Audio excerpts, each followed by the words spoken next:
My toxic friend desperately wants to be the center of attention. Challenge accepted. My best friend Alyssa has always been annoyingly insecure, especially about boys. She'd choose some different skinny, greasy boy every week and obsess over whether or not he liked her, and then it was on to the next one. Meanwhile, I started dating one of the few decent guys in our class when we were freshmen and we stayed together ever since. But Alyssa has never really dated anyone, because as soon as a guy does like her back she gets insanely needy and wants constant reassurance from him that he still likes her and that he thinks she's pretty, and honestly it's just a lot. When school started this year, Alyssa couldn't wait to tell me about her new boyfriend that she met over the summer. She said his name was Danny and he was in a band and drove a motorcycle. I was happy for her, and at first I wasn't suspicious, even though Danny did sound a little too good to be true. School started, and Alyssa talked about Danny to everyone constantly. She would find a way to make every conversation about Danny. If one of our friends had a problem with her boyfriend, she would say, "Wow, Danny would never treat me that way." If someone was going on vacation, Danny had been there dozens of times. If someone got a birthday present, Danny got her one twice as good. But every time I would ask her to invite Danny out with us or ask for a picture of him, she would change the subject. My boyfriend was convinced that Danny was fake and kept trying to get me to ask Alyssa,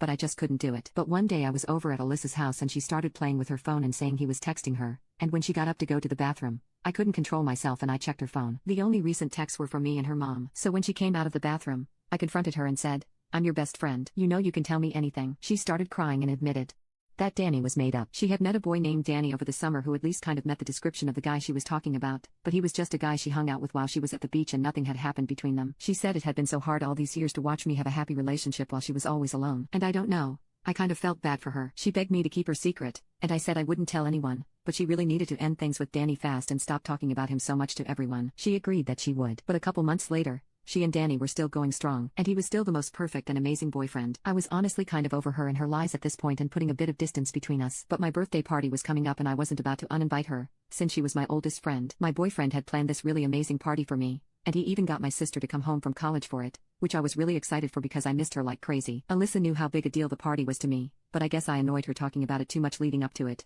because her Danny anecdotes really started to ramp up. I could barely mention the party at lunch to our friends without her saying how devastated she was that Danny wasn't going to be able to make it, and how Danny loved parties and threw the best party, and for her birthday over the summer Danny had blah blah blah blah blah, you get it. About a week before the party, her stories took a new turn. Now, Danny had big news he needed to share with her, but he kept saying it wasn't the time yet. So now whenever there was any sort of lull in any conversation, she'd say, "So what do you guys think Danny's big news is?" and sit there beaming while all our friends speculated that he was taking her on a cruise or he was moving here to be close to her or he was going to propose. Obviously I didn't care because Danny isn't real. But then she took things too far. On the day of my party, Alyssa was late, which I thought was kind of weird, but I didn't really care. But all of a sudden Alyssa arrives at the restaurant, and she's a mess, mascara everywhere. She says she's so sorry she's late, but she just got off the phone with Danny, and he finally told her his big news: he has cancer. Everyone immediately rallied around her and started hugging and comforting her while she stuttered out the details of her fake boyfriend's fake treatment for his fake cancer. So I said, "Oh hell no, you couldn't let me have one night? Guys, he's not real. Danny doesn't exist." Alyssa told me I was crazy, so I said,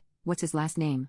Alyssa? What's his Instagram handle? Alyssa? What's his phone number? Call him right now. Show us a text from him. Show us a picture of you together. Anything." And of course she had nothing. Everyone realized the truth and was disgusted that she'd made them worry about someone who didn't even exist having cancer. She started sobbing and told me that I ruined her life and ran out of the restaurant.